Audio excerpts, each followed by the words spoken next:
और जैसे ही link generate होता है, हेलो, हाँ, सो हैप्पी गांधी जयंती दोस्तों। इस बात पे भी चर्चा करेंगे कि हैप्पी गांधी जयंती बोल के कि हम सिर्फ एक छुट्टी निभा रहे हैं या फिर कोई और बात है इस दिन में। तो गांधी जयंती पे आप लोग बहुत चर्चाओं में शामिल होते हैं, देखते हैं या शायद नहीं भी देखते हो, क्योंकि अब कुछ लोगों के लिए बोरिंग हो गया है। ये बस एक छुट्टी का दिन है, वो भी शनिवार को गांधी जयंती पड़ गया तो बहुत लोगों का छुट्टी बर्बाद भी हो गया। बहुत लोग इस बात पे भी दुखी हैं। गांधी को हम कहाँ कहाँ जानते हैं, कहाँ कहाँ देखते हैं आज के दिन। हम सभाओं में देखते हैं, हम 2 अक्टूबर के स्पीचेस में देखते हैं, हम हमारे मिनिस्टर्स के फॉरेन विजिट्स में गांधी का जिक्र सुनते हैं। ऑफ कोर्स हमारे करेंसी नोट्स में हम गांधी जी को देखते हैं। और कहीं कहीं स्वच्छता अभियान में कहीं कहीं गांधी जी दिख जाते हैं, चश्मे वाले गांधी जी। तो हमारा जो अभी गांधी जी का अंडरस्टैंडिंग है, गांधी जी के बारे में जो भी अंडरस्टैंडिंग है, ये गांधी जी का जो भी रेलेवेंस है आज के दौर में, आज के टाइम में, वो क्या करेंसी नोट्स, एक छुट्टी का दिन और एक इंटरनेशनल इमेज, एक इंटरनेशनल परसेप्शन तक सीमित होकर रह गया है, या फिर हमारे देश के लोगों के लिए गांधी जी रेलेवेंट अभी भी हैं क्या?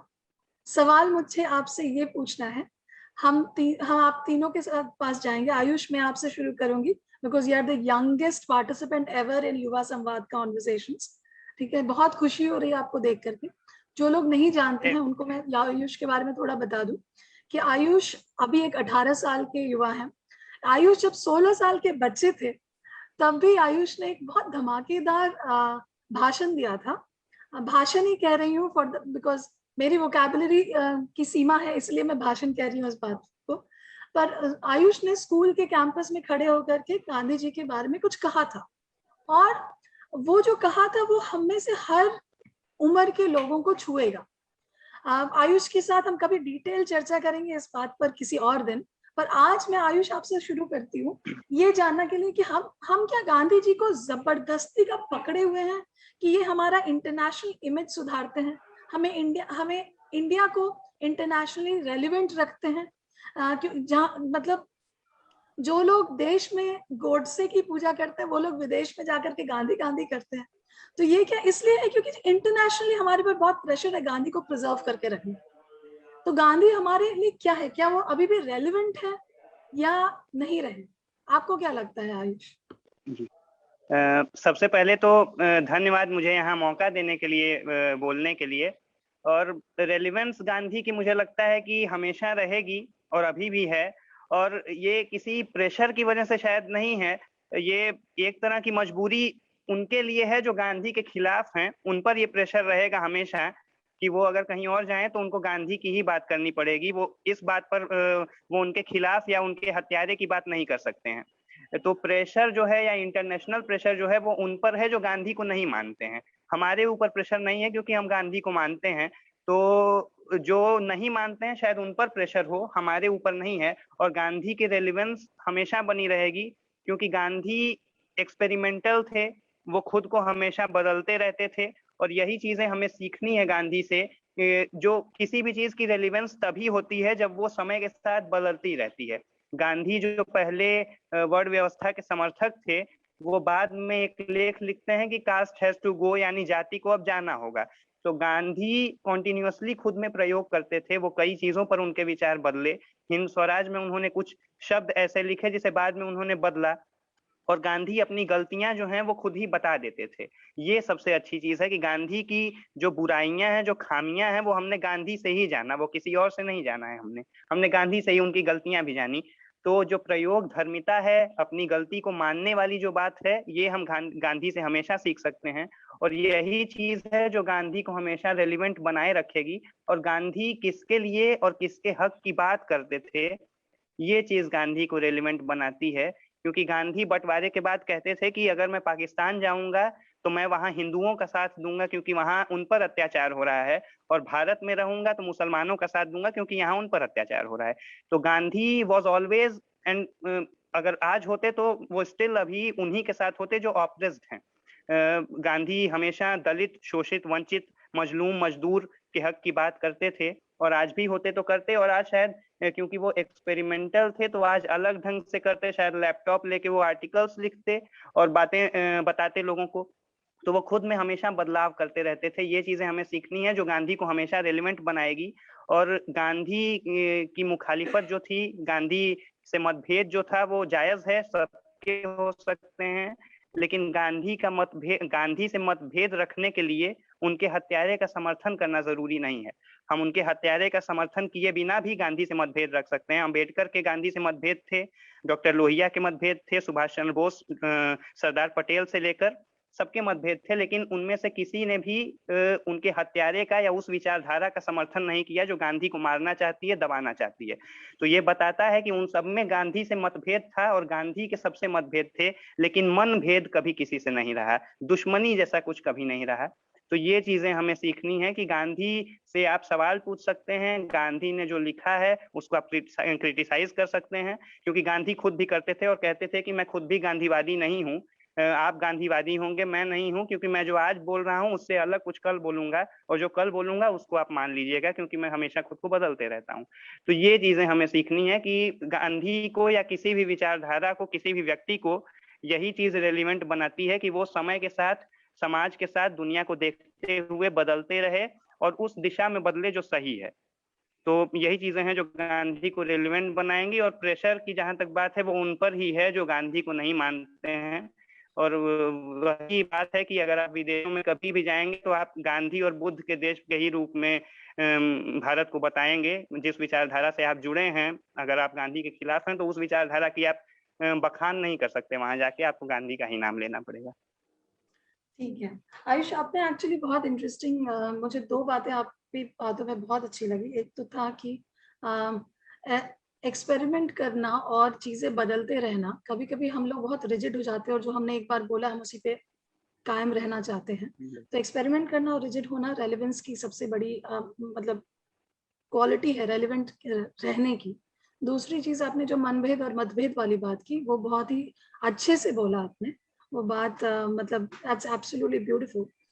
अच्छा अरविंद जी, आप बताइए, क्या हम फोर्सफुली गांधी जी को याद कर रहे हैं या गांधी जी अभी भी रेलेवेंट है क्या हमारे लिए? ये जो सवाल है, इस सवाल गांधी के लिए नहीं है, ये सवाल हम लोग के लिए है जो गांधी से कहीं ना कहीं प्रेरणा लेते हैं जी कि हम रेलिवेंट हैं कि नहीं, गांधी रेलिवेंट है कि नहीं। यह तो उनका विचार और उनकी भूमिका जो उन्होंने इतिहास में निभाया उसको भविष्य तय करेगा, वर्तमान भी तय करेगा। लोहिया जी ने कहा था कि किसी भी व्यक्ति का गुणगान जो या उनका जन्म तिथि या पुण्यतिथि 200 वर्षों के बाद पालन करना चाहिए या उनकी प्रतिमा लगानी चाहिए। उनकी व्याख्या ये थी कि अगर उस व्यक्ति और उसके विचार में दम होगा तो 200 वर्षों तक टिकेगा, और नहीं दम होगा तो मिट जाएगा, और मिट जाने वाले विचार को फिर काहे की प्रतिमा और काहे की प्रतिष्ठा। तो अगर इस संदर्भ में हम देखते हैं तो गांधी तो आज भी कायम है। गांधी की जरूरत महसूस हो रही है, इसलिए जो गांधी को नहीं भी मानते हैं और वो गांधी को का जिक्र करते हैं, उनके रेफरेंस से बातें करते हैं, उनको करना ही पड़ेगा। और ऐसा केवल आज नहीं हो रहा है, गांधी जी जब जीवित थे तब भी ऐसा होता था। गांधी जी की करामात यही है कि जो उनके विचारों से असहमत भी होते थे, उनके साथ आने के लिए वो बाध्य होते थे। उस समय तो असहमत थे, अभी तो और गाड़ी आगे बढ़ गई है कि जो विरोधी हैं वो भी गांधी का रेफरेंस से बात करते हैं, क्योंकि उनके पास बात करने के लिए और कुछ है नहीं। तो गांधी मजबूरी का नाम नहीं है, गांधी मजबूरी में लिया जाने वाला नाम है।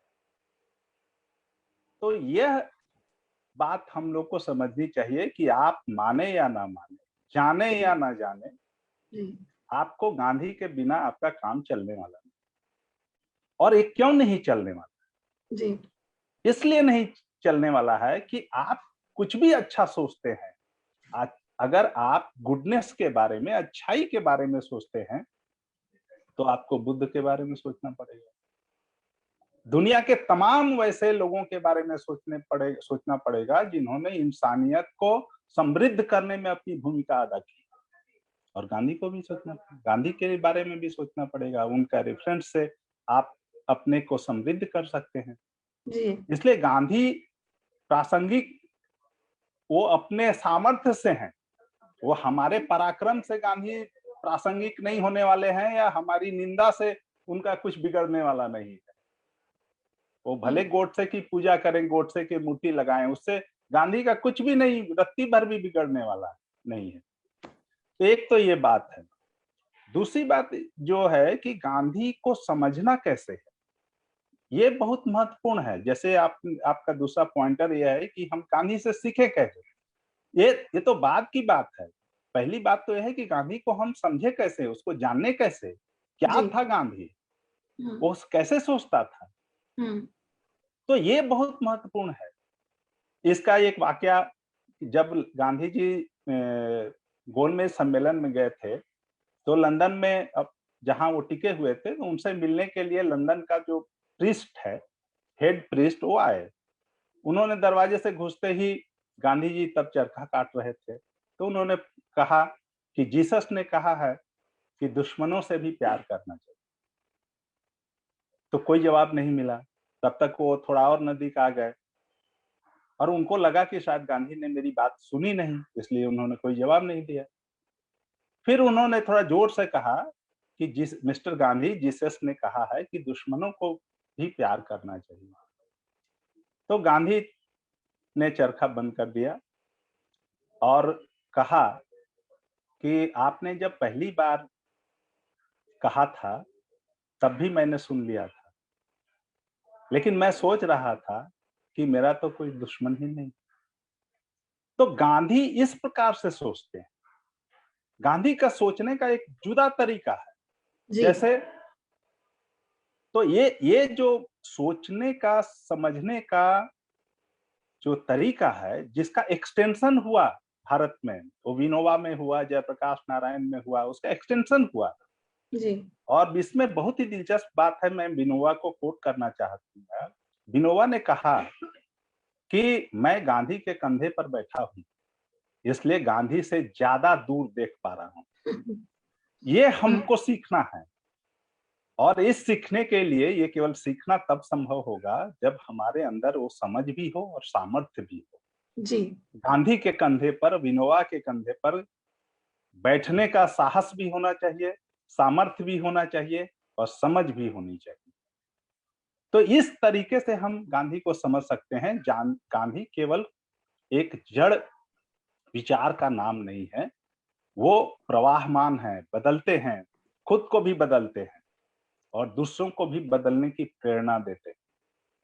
तो गांधी के लिए आज का दिन उनके जन्म के तिथि के हिसाब से महत्वपूर्ण हो, लेकिन उन्होंने जो पराक्रम किया अपने पूरे जीवन में, और वो पराक्रम तो इतिहास उसका निर्णय करेगा, वो पराक्रम का की भूमिका क्या रही। एक अंतिम बात मैं कहना चाहता हूँ कि जो आज गांधी के रेफरेंस से गांधी के विचारों को इवेंट के रूप में परोस रहे हैं, ये सब वक्ती चीजें हैं। इनकी आयु बहुत ज्यादा नहीं है, इसलिए हम लोग को इन सब चीजों से विचलित नहीं होना है। हमें जो मौलिक सिद्धांत है, मौलिक विचार हैं, उसकी धुरी पर समाज के नवनिर्माण के बारे में सोचना। समाज मतलब सिर्फ भारत नहीं, भारत में कि कोई एक वर्ग या जाति या संप्रदाय नहीं। गांधी जी के आश्रम की, इसी के साथ मैं समाप्त करूंगा इस रेफरेंस के साथ, कि गांधी जी ने अपने आश्रम की जो शर्तावली बनाई थी, नियमावली, उसमें उन्होंने लिखा था, एक शर्त थी जिसको विनोबा भावे उसी शर्त को पढ़कर बहुत ज्यादा आकर्षित हुए थे गांधी के प्रति, और वो उन्होंने मान लिया कि ये आदमी जो है मुझे रास्ता दिखा सकता है। वो शर्त थी, विश्व हित अविरोधी देश भावना। माने ऐसी देश भावना जो विश्व के हित के विरोध में ना हो, यह सोचने का तरीका है। आप समझिए, जिस समय नेशनलिज्म का इतना उभार था पूरी दुनिया में, उस समय एक इंसान इस तरह से सोच रहा है कि जो विश्व के हित के विरोध में जाने वाली किसी भी देश भावना को हम स्वीकार नहीं करें। तो गांधी तो एक खुली किताब है, आप पढ़ना चाहें तो पढ़ें, न पढ़ना चाहें तो न पढ़ें, लेकिन आपके अंदर एक गांधी है जो जिसका नाम अच्छाई है। लोग कहते हैं ना, मजबूरी का नाम महात्मा गांधी, अच्छाई का नाम महात्मा गांधी, और मजबूरी में महात्मा गांधी। यही तो आज हम लोग सीख सकते हैं और लोगों को भी बता सकते हैं। धन्यवाद।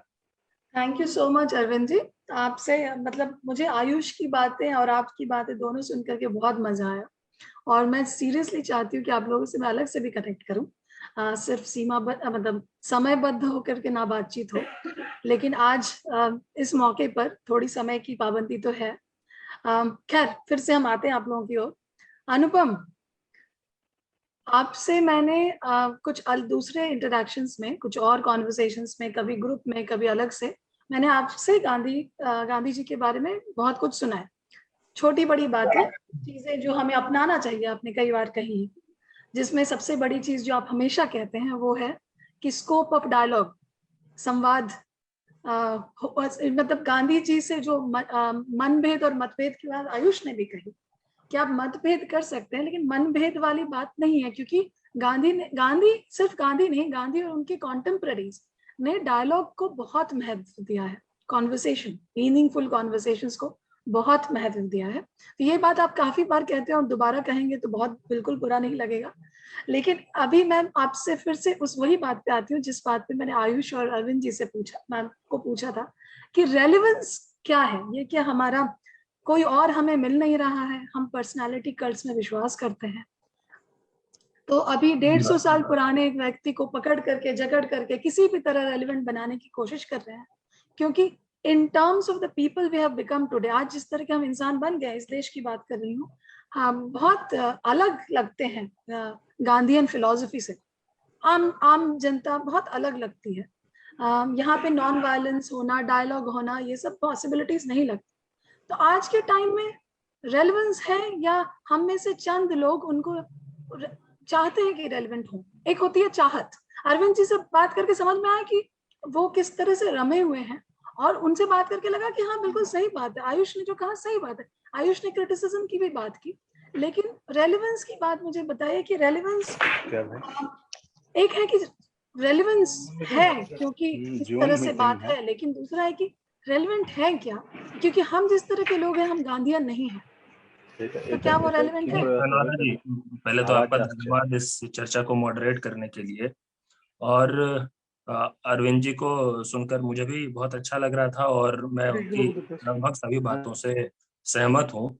और आयुष को तो जब जब मैं देखता सुनता हूँ तो मुझे बहुत एक मायने में आत्मविश्वास मिलता है कि ये जो एक पिछले 70 सालों में, 75-80 सालों में या 100 सालों में कह सकते हैं कि गांधी जी को और उनके विचारों के खिलाफ जो एक तरह का प्रोपेगेंडा चला है, वो कभी भी सफल नहीं हो पाएगा, वो भले लगातार चलते रहे।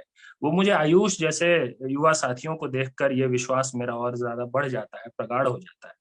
और देखिए, ये जो सवाल है आपका रेलेवेंस का, ये सही बात आप कह रहे हैं कि मैं बहुत सारी और चर्चाओं में अलग अलग कॉन्टेक्स्ट में गांधी जी का रेफरेंस ले आता हूँ कई बार, लेकिन जब विशेष तौर पे गांधी जी को लेकर बात करनी हो तो मुझे लगता है कि मुझे सुनना ज्यादा पसंद रहेगा अरविंद जी को, आयुष को। इसके मतलब मैं खुद बोल लूं, उसकी तुलना में मुझे लगता है कि उनसे ज्यादा सीखने समझने को है।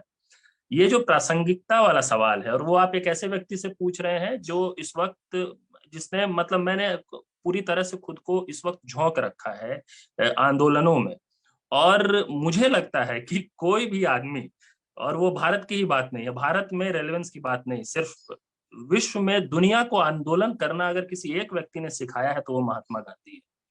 और इसके कई उदाहरण हैं, मतलब मार्टिन लूथर किंग से लेके नेल्सन मंडेला तक, और दुनिया भर में, विश्व भर में बड़े से बड़े ताकतों के खिलाफ जो बड़ा से बड़ा सामाजिक बदलाव, राजनीतिक बदलाव आया है, उसके हर बार केंद्र में गांधी आ ही जाते हैं। तो ऐसा क्या है भाई कि आप गांधी का नाम लिए बिना, और दुनिया की बात छोड़िए ना, अभी रिसेंट एग्जांपल्स हम लोग देखते हैं, हाल फिलहाल के जो उदाहरण हमारे सामने कई सारे हैं।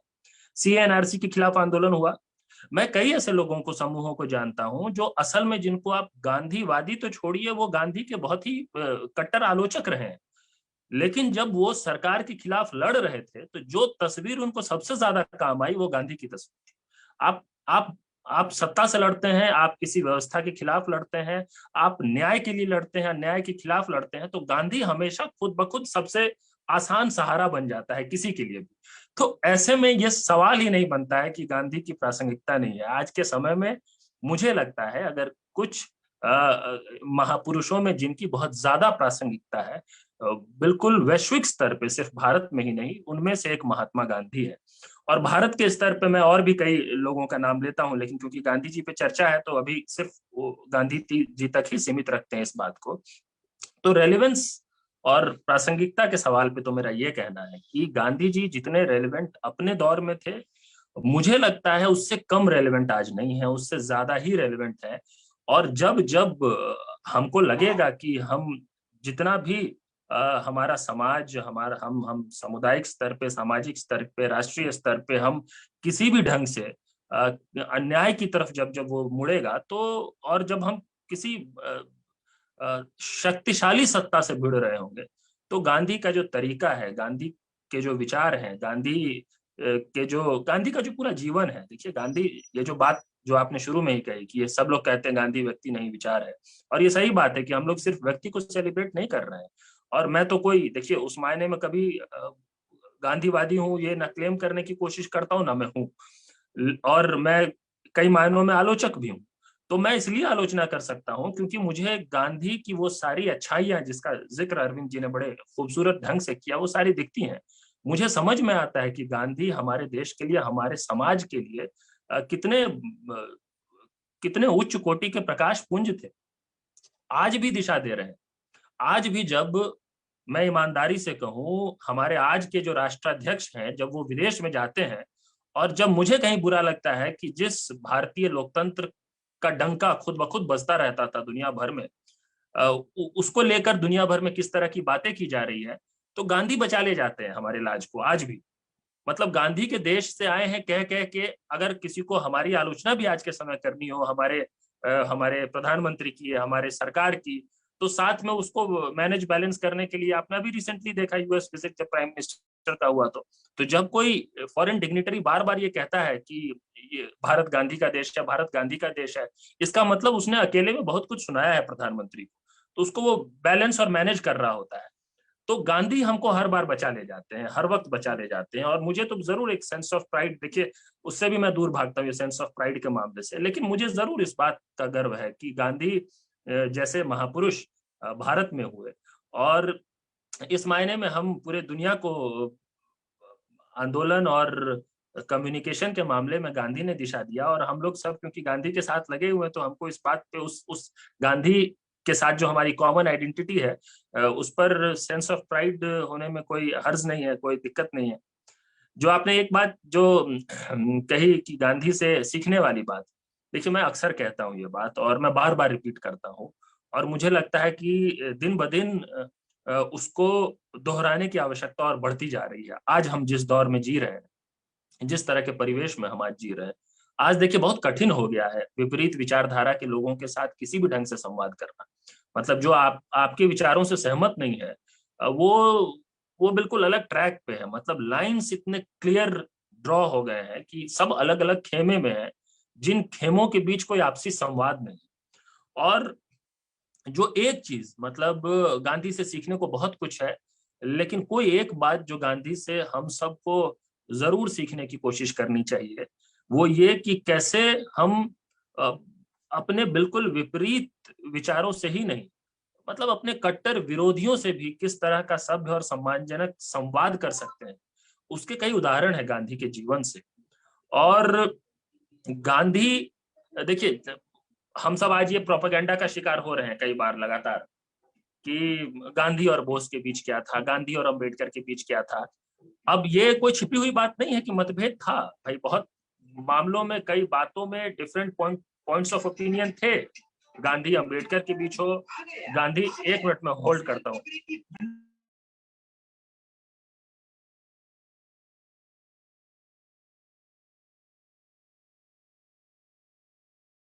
आप म्यूट करें अनुपम। हाँ हाँ, तो मैं कहाँ पे था, मैं डिस्ट्रैक्ट हो गया पूरी तरह से। जो बाइनरी बना दिया गया है। और आप अगर कहें तो अगर इस चर्चा के फॉर्मेट में आपको लगता है कि अरविंद जी और आयुष को भी बीच में लाना है, तो मैं फिर बाद में अपनी ये छोटी सी बात रख लूंगा। हाँ, अरविंद जी हमसे डिस्कनेक्ट हो गए हैं। मैं एक्चुअली नेक्स्ट पॉइंट पे आना चाहती हूँ। इनफैक्ट आयुष के जो शुरुआती बातों ने ना मेरे दोनों पॉइंट्स को प्रीएम्प्ट कर दिया है, लेकिन मैं फिर भी बोलना चाहती हूँ। मुझे आयुष का तरीका बहुत पसंद आया, जिस तरह से उन्होंने बात पेश की। और मैं 2 चीज बोलना चाहती हूँ अनुपम। एक बात जो आपने अभी छेड़ी कि अभी रिसेंट टाइम्स में आपने कहा कि प्रोपेगेंडा के तहत गांधी वर्सेस समवन कर दिया गया, चीजें बाइनरी बन गई है। अगर किसी के साथ कोई मतभेद था तो दिस वर्सेस दैट हो गया है। जो हम आपने कहा हम खेमों में बट गए हैं, ये बात सच है। अब हम पहले, मतलब मुझे पहले का तो पता नहीं, बट अपने बचपन की बात बोल सकती हूँ कि स्पेक्ट्रम था। मैंने बड़े होते हुए मैंने अंबेडकर, सुभाष चंद्र बोस और गांधी जी, इन तीनों की तस्वीरें, पोर्ट्रेट्स मैंने घरों में देखे हैं। अब बंगाली हाउस होल्ड्स में तो, मिडिल क्लास हाउस होल्ड में बड़े बड़े पोर्ट्रेट दिखेंगे, सारे को एग्जिस्ट करते हैं। गांधी, बोस और अंबेडकर को एग्जिस्ट करते हैं घरों में, ठीक है। ये जो चीज है ना, ये रिसेंट टाइम्स में मैंने देखा है। खेमे, एज यू राइटली सेड, कि अगर आप बोस से प्रेम करते हैं तो आप गांधी के खिलाफ हैं, आप अगर गांधी से प्रेम करते हो तो आप बोस के खिलाफ हैं। हमें फोर्सफुली बाइनरी बना दिया गया है कि दिस और दैट, ठीक है। ये एक जो चीज है, इस चीज से मतलब इस चीज में वही मुझे आयुष की बात याद आ रही। उन्होंने जो मनभेद और मतभेद वाली बात बताई ना, बहुत खूबसूरत बात है वो, कि उनके मतभेद थे, बिल्कुल थे, और जरूरी भी है मतभेद होना। कोई किसी इंसान को भगवान बनाना कतई ठीक नहीं है, लेकिन ये मतभेद के मतलब बावजूद वो लोग जो बातें करते थे, रिकॉर्डेड एविडेंस है हमारे पास, राइट, चिट्ठियां हैं, बातचीत का जो जितना भी रिकॉर्डेड एविडेंस है, उन लोग ने आपस में बातें की है। ये एक चीज पे मैं जानना चाहूंगी आप लोगों को कि आज के दौर में इज इट पॉसिबल टू, हम लोग जैसे लोग जो बहुत सारा मीडिया कंज्यूम कर रहे हैं, बहुत इन्फ्लुएंस हो रहे हैं आजकल के मीडिया से, ये क्या पॉसिबल है कि हम इस तरह से फ्लूइड हों और बाइनरी में ना बट जाए? एक ये। दूसरा है, आप दोनों का सवाल जवाब एक साथ दे सकते हैं। दूसरा है आलोचना की, जो आपने बात की कि आप भी गांधी के आलोचकों में से हैं, और मुझे लगता है आलोचना हम गांधी की, हम में से मतलब एकदम जो मतलब बेसुध प्यार में है, उनके अलावा सारे लोग आलोचना करते हैं, और होनी भी चाहिए, क्यों नहीं होनी चाहिए। वही मैंने कहा, भगवान तो कतई नहीं थे। तो जो आलोचना वाली बात पे ना, मुझे एक चीज स्पेसिफिकली, थोड़ा कंट्रोवर्शियल हो सकता है, लेकिन स्पेसिफिकली एक चीज पूछना है कि गांधी को औरतों के राइट्स पर, हाँ, आलोचना किया गया है। उनके अपने जो एक्सपेरिमेंट्स ऑफ ट्रुथ थे सेलिबसी के साथ, उसमें जो उन्होंने अपना जो उनका आचरण रहा है, उससे उन्होंने कहीं पे शायद औरतों को इन्फेंटलाइज कर दिया। उन्होंने ये नहीं समझा कि उनकी भी अपनी फीलिंग्स होगी। तो काफी, हमें से कई औरतों को इससे बहुत दिक्कत होती है। तो ये जो ये पॉइंट है। और दूसरा पॉइंट जो आयुष ने भी शुरू में ही छेड़ा था, वो था कास्टिज्म पे। और आयुष ने ये भी बोला था कि उन्होंने अपने विचार खुद बदले हैं, ठीक है। विच इज वेयर, मतलब मैं कह रही थी कि आयुष ने प्रीएम्प्ट कर दिया मेरी बात को, क्योंकि अगर कोई आदमी बदले, इवॉल्व हो, ग्रो हो, चीजों को देख के कंज्यूम करके चीजें बदले, तो उससे ज्यादा खूबसूरत और क्या हो सकता है। तो शायद गांधी आज अपनी बातों को बदल सकते थे, जिन पे हम उनको बहुत आलोचना करते हैं। पर मैं आप लोगों से जानना चाहती हूँ कि आप लोग क्या गांधी की आलोचना करते हैं? एक तो मुझे बाइनरी वाला सवाल है कि बाइनरी में क्या हम एग्जिस्ट कर सकते हैं, मतलब हम क्या फोर्स्ड बाइनरी में घुस चुके हैं पूरी तरह? और दूसरा सवाल ये है कि आप गांधी की आलोचना करते हैं क्या? हाँ, गांधी के बारे में अच्छे विचार रखते हुए भी क्या आप गांधी की आलोचना करते हैं? आयुष, पहले आपसे। बाइनरी में तो हम सचमुच बंधे हुए हैं, क्योंकि आज ऐसा हो ही गया है कि अगर आप किसी एक का समर्थन कर रहे हैं तो आपको दूसरे का विरोध करना होगा, ऐसा बाय डिफॉल्ट मान लिया गया है कि अगर आप, जबकि ऐसा बिल्कुल नहीं है कि आप गांधी से अगर मुखालिफत में हैं आप गांधी के, तो जरूरी नहीं है कि आप उनके हत्यारे का समर्थन करें या उस विचारधारा का समर्थन करें। गांधी के जीवित रहते हुए भी उनकी आलोचना हुई, लेकिन अंबेडकर से लेके, बोस से लेके भगत सिंह तक ने गांधी की आलोचना की, लेकिन उस विचारधारा का समर्थन कभी नहीं किया जो गांधी को मारना चाहती थी। तो हमें ये सीखना है कि हम किसी भी व्यक्ति की आलोचना कर सकते हैं, लेकिन उसके हत्यारे या उसकी मुखालिफत जो कर रहा है उसका समर्थन करना हमें जरूरी नहीं है। हम आलोचना आज भी करते हैं, और हमेशा उनके, गांधी के दौर में गांधी खुद अपनी आलोचना करते थे। गांधी खुद कहते थे कि मैं गांधीवादी नहीं हूँ, क्योंकि मैं अपनी बातें बदलता रहता हूँ। तो हम आलोचना बिल्कुल कर सकते हैं गांधी की, और मैं खुद करता हूँ, बहुत मुद्दों पर हम कर सकते हैं। हिंद स्वराज में उन्होंने पार्लियामेंट के लिए वैश्या शब्द का इस्तेमाल किया था, जिसको बाद में उन्होंने बदला। और उस समय की सोसाइटी है, आज की भी सोसाइटी पितृसत्तावादी है, पैट्रियार्कियल है, जिसका असर जाहिर तौर पर, गांधी महान जन्मे नहीं थे, गांधी महात्मा जन्मे नहीं थे, वो मोहनदास करमचंद गांधी के रूप में पैदा हुए थे। तो उन पर भी ये चीजें असर करेंगी ही जो हम पर करती हैं। जो एक पितृसत्ता वाली बात है, चाहे वो जातिवाद वाली बात है, वो गांधी पर भी असर की।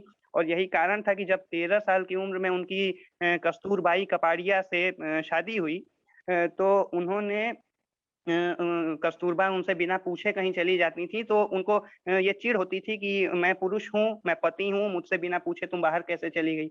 इससे उनमें हमेशा उनको एक दिक्कत रहती थी कि कोई औरत जो है वो बिना अपने पति से पूछे बाहर कैसे जा सकती है। तो ये वही चीजें हैं कि जो हम आसपास देखते हैं उसके असर से हम बचते नहीं हैं। हम गांधी हो सकते हैं, तो ये हम सीख सकते हैं कि गांधी भी अपनी आसपास की जो बुराइयां उनसे बचे नहीं थे। गांधी ने भी बीड़ी पी थी, गांधी ने भी चोरी की थी। तो ये जाहिर है कि गांधी भी उन चीजों से प्रभावित हुए होंगे जो आज हो रही हैं। जो पितृसत्ता वाली चीज है, जो औरतों के खिलाफ एक मिसोजिनी है, वो उसके शिकार बिल्कुल रहे होंगे, और वो उससे बचने की कोशिश किए। ये शायद इस चीज से साबित होता है कि जब उन्होंने आंदोलन किए तो इसमें पुरुष के साथ महिलाएं भी उतने ही साथ कदम से कदम मिलाकर चली जितना पुरुष चले। तो हो सकता है वो बाद में अपनी बातें जिस तरह से जातिवाद पर उन्होंने बदली, और कस्तूरबा ने उन्हें एक तरह से शायद फेमिनिस्ट बना दिया, जो हम देख सकते हैं कि कस्तूरबा उनके कहने के बावजूद भी वो बाहर जाती थी और जहां मन वहां घूमती थी। तो इन चीजों से और लगातार पढ़ने लिखने से गांधी में भी ये बदलाव आए। तो आलोचना बिल्कुल हो सकती है, आलोचना गांधी की कई बातों पर हो सकती है, किसी को सिगरेट न पीने देने पे हो सकती है। तो हम सबकी व्यक्तिगत आलोचनाएं हैं गांधी की। कोई इसलिए गांधी का आलोचक हो सकता है कि गांधी सिगरेट के खिलाफ थे, कोई इसलिए हो सकता है कि गांधी मांसाहार के खिलाफ थे। तो हम सबकी व्यक्तिगत आलोचनाएं हैं, और राजनीतिक आलोचनाएं हैं, सांसारिक आलोचनाएं हैं गांधी से, और वो बनी रहनी चाहिए, बनी रहनी चाहिए। लोहिया को गांधी ने सिगरेट पीने से मना किया, चाय पीने से मना किया। लोहिया को बहुत आदत थी सिगरेट और चाय पीने की, तो उन्होंने कहा कि डॉक्टर लोहिया आप समाजवादी हैं, गरीबों की बात हैं। आयुष आप म्यूट पे चले गए हैं। तो और इसके बाद लोहिया बिल्कुल डर गए थे, लेकिन गांधी, फिर उन्होंने लिखा भी कि गांधी जब तक जीवित रहे मैंने सिगरेट पीना छोड़ दिया था। तो ये गांधी का डर था या गांधी की इज्जत थी कि गांधी की बात लोग मानते थे। और आलोचनाएं भी गांधी की सबने की, डॉक्टर लोहिया ने की, उनके सबसे करीबी पंडित जवाहरलाल नेहरू ने की, सरदार पटेल ने की, लेकिन मन भेद कभी नहीं रहा। वही भगत सिंह, जिनके बारे में आज हम बातें करते हैं कि गांधी और भगत सिंह में दुश्मनी थी या ऐसा कुछ था, उन्होंने फांसी नहीं रोकी, वही भगत सिंह कीर्ति पत्रिका में गांधी की तारीफ भी करते हैं। और गांधी, जब गांधी यूरिन पैक्ट साइन हुआ तो उसमें भगत सिंह की फांसी रोकने की बात भी करते हैं। और भगत सिंह के जो वकील थे वो आसिफ अली, वो एक कांग्रेस के ही नेता थे। तो ये चीजें हैं। जवाहरलाल नेहरू भगत सिंह से मिलने गए थे। तो उस समय से आज हम बहुत दूर आ गए हैं, क्योंकि उस समय गांधी हो, अंबेडकर हो, नेहरू हो, वो मुझे जहां तक लगता है कि हम लोगों से काफी ज्यादा प्रोग्रेसिव थे। हमें उनसे ज्यादा प्रोग्रेसिव होना चाहिए था, लेकिन हम उल्टी दिशा में आ गए हैं इधर कुछ सालों में। तो ये हमें सीखना है कि उस प्रोग्रेसिविज्म को बचाए रखें हम, और आलोचना बिल्कुल बराबर करते रहें, हमेशा सबकी करते रहें, लेकिन हम सावरकर की आलोचना करें और उसके लिए गांधी का समर्थन करना जरूरी हो, ये भी कोई अच्छी बात नहीं है। और अगर हम गांधी की आलोचना कर रहे हैं तो सावरकर का समर्थन करें, ये भी कोई बहुत अच्छी बात नहीं है। तो किसी का समर्थन करने के लिए किसी का विरोध करना जरूरी नहीं है, ये हमें सीखना होगा और आलोचना लगातार करनी होगी। गांधी बिल्कुल कोई महात्मा, हमने उन्हें कहा, लेकिन ऐसा नहीं था कि वो भगवान थे। वो अपना जन्मदिन नहीं मनाते थे। हम आज 152 साल बाद उनका जन्मदिन मना रहे हैं, लेकिन वो खुद कहते थे कि मैं अपना जन्मदिन नहीं मनाता हूँ क्योंकि मैं खुद को इस लायक नहीं मानता हूँ, और मेरी मृत्यु के बाद मेरी कसौटी होगी कि मैं जन्मदिन मनाने लायक हूँ भी या नहीं। तो आज उनके जन्म के 152 साल बाद हम उनका जन्मदिन मना रहे हैं, तो इतना समझ आ गया है कि वो इस कसौटी पर खरे उतरे हैं। और यही उनकी रेलिवेंस को भी प्रूव करता है। और जिसकी आलोचना होगी वही रेलिवेंट होगा, क्योंकि जिस विचारधारा की आप आलोचना नहीं करेंगे तो वो रिजिड हो जाएगी, खत्म हो जाएगी। आलोचना करना बिल्कुल जरूरी है। गांधी अपनी प्रयोग धर्मिता और अपनी आलोचना पर ही आज जिंदा हैं, और जब भी जिंदा रहेंगे इन्हीं बातों पर रहेंगे कि उनकी आलोचना हो रही है और उनकी प्रयोग धर्मिता पर बात हो रही है। आयुष, आपको तो मैं पूरा दिन सुन सकती हूँ। अरे और दूसरी बात, it's not just the thought, ठीक है, सिर्फ सोच या जानकारी नहीं है आपके पास उसको व्यक्त करने की क्षमता है, और बहुत खूबसूरत ढंग से आप व्यक्त करते हैं। तो मुझे इस बात, मैं बिल्कुल अनुपम से सहमति रखती हूँ कि आपको देख करके बहुत उम्मीद होती है कि फ्यूचर हमारा ब्राइट है। Thank you so much Ayush. Anupam, धन्यवाद। आयुष इज डिसआर्मिंग अस, है ना। आयुष को सुनने के बाद फिर हम क्या ही कहें। आज तो ऐसे भी मैंने सोचा था मैं कुछ खास नहीं कहूंगी, पर आयुष को सुनने के बाद मुझे लग रहा है मैं क्या ही कहूँ। क्या लग रहा है अनुपम आपको? वैसे वो टॉपिक पे भी बात करनी है, लेकिन आयुष के बारे में भी 2 मिनट बता दीजिए। नहीं, बिल्कुल सही बात है। मैं तो सहमत हूँ आपकी इस बात से, और खास करके आयुष इस वक्त मतलब उम्र के जिस पड़ाव पे हैं और जिस तरह की समझ रखते हैं, ये गांधी को लेकर सिर्फ समझ नहीं है, आप ये एक व्यापक विचारों के स्तर पे समझ है। सिर्फ व्यक्ति के जीवन का ज्ञान मात्र नहीं है जो जिसके आधार पे आयुष अपनी बात कहते हैं। और इसीलिए मैं आयुष से प्रभावित होता हूँ जितना सुनता हूँ। और मुझे दिखता है कि देखिए, कोई 70, 75, 80 साल के व्यक्ति हों जिन्होंने गांधी को बहुत समझा, जाना, अनुभव किया, महसूस किया, और वो कुछ अभिव्यक्त करते हैं, तो ठीक है, वो अच्छी बात है, उनकी हमें बहुत जरूरत है। लेकिन उससे कहीं ज्यादा मुझे खुशी तब होती है जब मैं बिल्कुल युवा वर्ग में किसी को इस ढंग से बात करते हुए, सोचते समझते हुए देखता हूँ। इसकी इस वक्त ज्यादा से ज्यादा जरूरत है। तो ठीक है, अच्छी बात है। हम चाहेंगे कि आयुष जैसे ज्यादा से ज्यादा भारतीय हों, यंगस्टर्स हों जो इस ढंग से सोचे, समझे और एक्सप्रेस करें। ये जो हाँ, ये जो आपका सवाल है अनुराधा जी कि बाइनरी वाला, देखिए ये तो this is a product of the day and age we are in. इसके केंद्र में गांधी नहीं है। मतलब आज हर चीज बाइनरी में है दरअसल।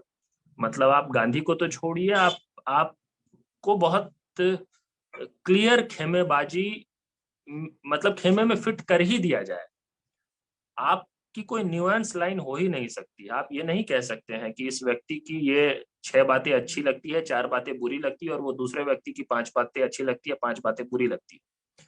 आपको ऐसा कर दिया जाएगा जहां आपको कहना पड़ेगा कि ये व्यक्ति आपको अच्छा लगता है, ये व्यक्ति आपको खराब लगता है, that is it, full stop. और उसके बाद फिर उस पर लड़ाई, उस पर घमासान।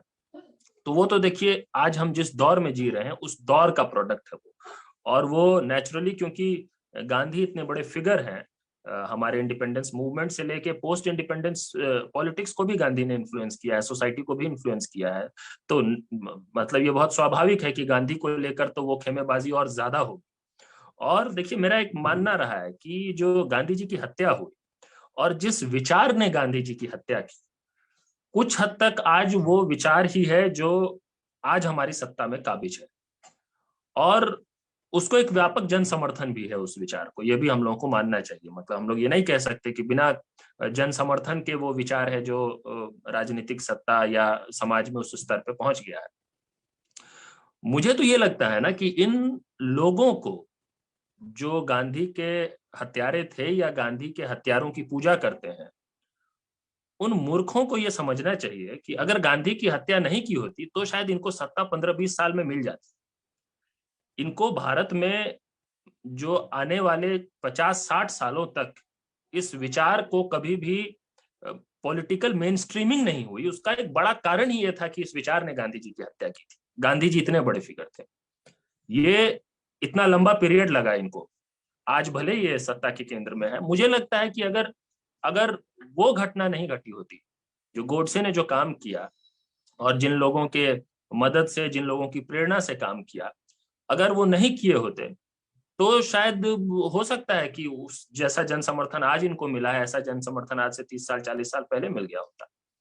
तो और आज तो चलिए, आज सत्ता में आने के बाद आप सोसाइटी और यहाँ की पॉलिटिक्स को इन्फ्लुएंस करने के बाद भी जब आप उस तरह की लाइन लेने लग जाते हैं, जब आपको लगता है कि अब हम नैरेटिव के कंट्रोल में हैं, हम अब जो है कईयों को डिमीन और डिफेम कर सकते हैं बड़े आराम से, चाहे नेहरू को तो करने में कोई कोर कसर नहीं छोड़ी इन्होंने, लेकिन जब गांधी पे आते हैं तो ये कर नहीं पा रहे हैं, अभी भी नहीं कर पा रहे हैं। मतलब वो बैकफायर कर जा रहा है इनका बार बार, और वो शायद कभी कर भी नहीं पाएंगे। तो गांधी आज, गांधी का शरीर ना होते हुए भी गांधी रोज इनको हरा रहे हैं। दरअसल हर दिन ये हार रहे हैं गांधी से, क्योंकि इनकी जो इच्छा है वो हम सब जानते हैं क्या है।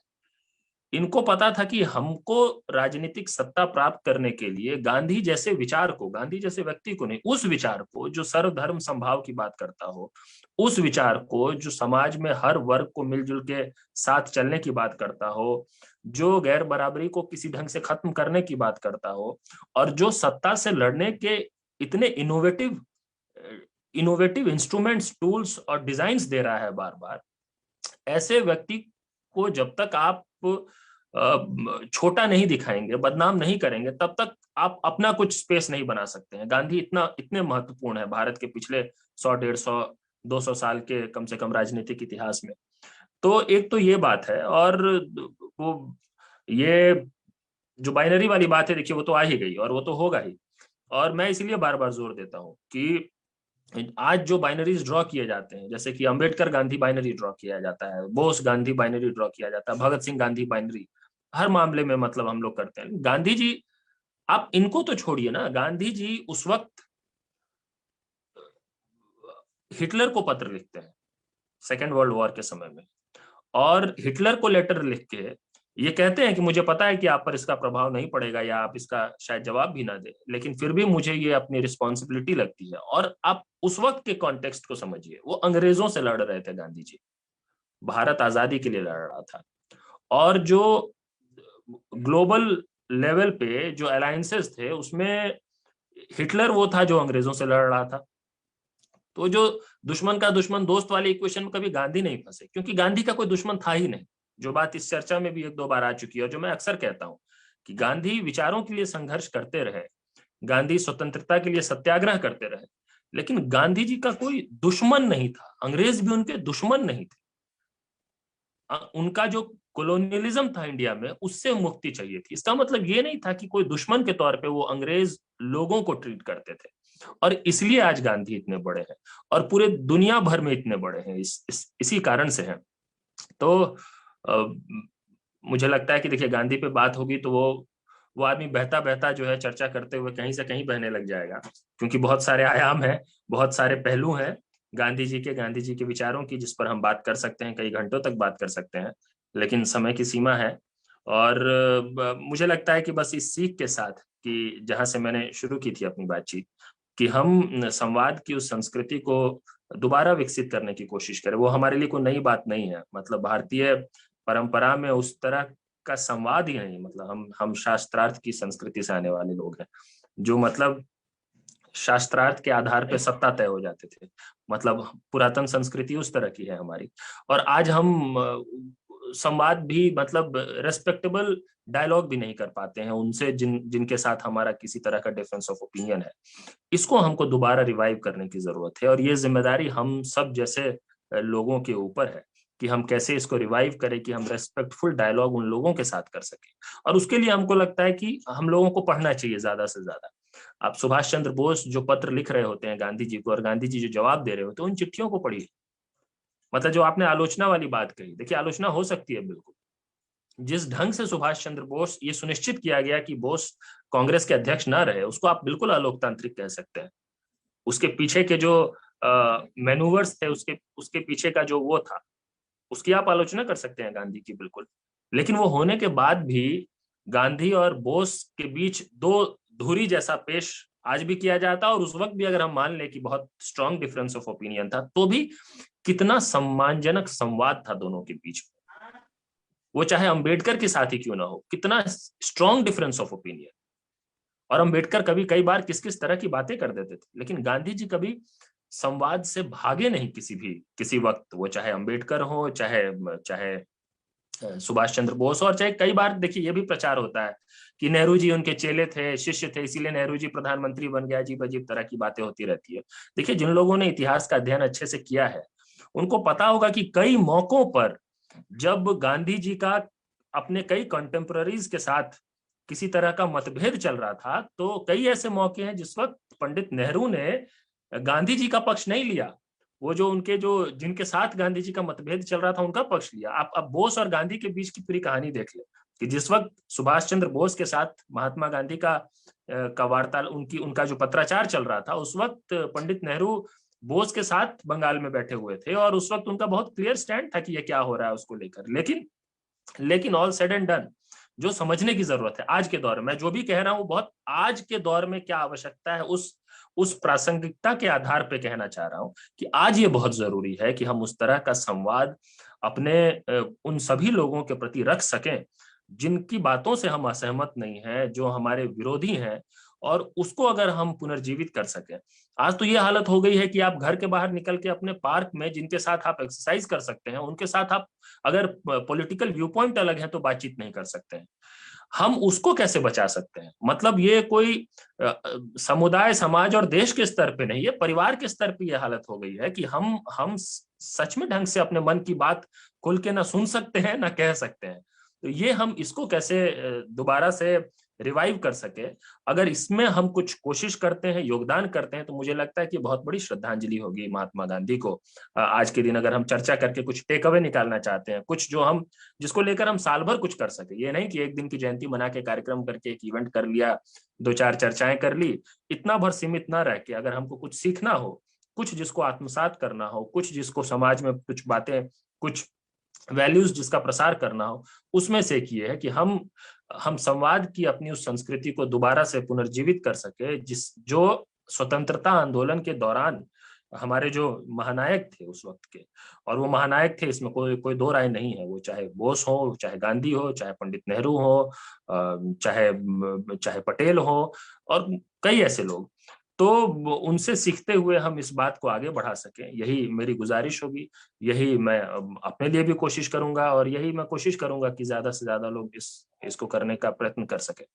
और रेलेवेंस बहुत इंपॉर्टेंट बात अनुराधा जी, देखिए रेलेवेंस आप आज के उदाहरणों से देख लीजिए, गांधी जी का नाम लिए बिना आज के समय में लगभग नामुमकिन है कि कोई भी बड़े स्तर पे बहुत ही शक्तिशाली अगर कोई सत्ता हो उससे लड़ सकता है। तो उसी से आपको रेलेवेंस समझ में आ सकता है कि गांधी कितने शक्तिशाली हैं आज। गांधी मजबूरी का नाम नहीं, मजबूती का नाम। अरविंद जी ने तो कहा ही कि गांधी जैसे कुछ लोगों के लिए मजबूरी का नाम है, वो भी सही बात है कि उन लोगों के लिए मजबूरी का नाम है जो नाम नहीं लेना चाहते, लेकिन उनकी मजबूरी है कि भाई विदेश जाके थोड़ा सा भी अगर उनको सम्मान पाना है तो उनको बताना पड़ता है कि मैं गांधी के देश से आया हूँ, वो उनकी मजबूरी है।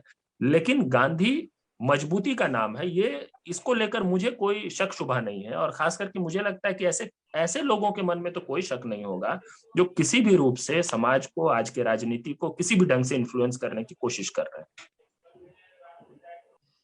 ठीक, एक चीज तो है कि हम कभी भी इस तरह की चर्चाओं में शामिल होते हैं, जब भी कोई इवेंट होता है, गांधी जयंती पे अगर ऐसी चर्चा में शामिल हो तो अक्सर सुनने में ऑफ कोर्स गांधी जी की वाहवाही होगी, हिस्टोरिकल इवेंट्स पे बात होगी, बहुत कुछ होगा। पर मुझे ये बात बहुत अच्छा लगा हमारे चर्चा में कि हम लोगों ने कहीं कहीं पे मतलब ये एक्सेप्ट किया कि उनकी आलोचना हो सकती है, और ये गांधीयन फिलॉसफी का ही पार्ट है कि आलोचना होनी चाहिए। राइट। तो ये मेरा टेक अवे तो डेफिनेटली आज यही है कि ये जो एक्सेप्टेंस है कि भगवान तो नहीं है तो आलोचना तो होगी ही, और आलोचना होनी चाहिए क्योंकि इस फिलॉसफी को कैरी फॉरवर्ड करने के लिए भी। और आलोचना भगवान की भी क्यों ना हो, आलोचना भगवान की भी क्यों ना हो, बहुत हम तो बढ़िया। ये कह रहे हैं कि देखिए, आलोचना को हमें कुछ नेगेटिव शब्द की तरह देखना ही बंद कर दें। मुझे तो लगता है कि आलोचना, हम किसकी आलोचना करते हैं, कई बार हम अपने घर परिवार में भी आलोचना जब किसी की कर रहे होते हैं तो कहीं कोई उम्मीद और होप होता है जिसके प्रति, उसकी आलोचना कर रहे होते हैं, उससे सवाल कर रहे होते हैं। जब सारी उम्मीदें खत्म हो जाती है तो सवाल भी खत्म हो जाता है, आलोचना भी खत्म हो जाता है, इंसान भी इर्रेलेवेंट हो जाता है।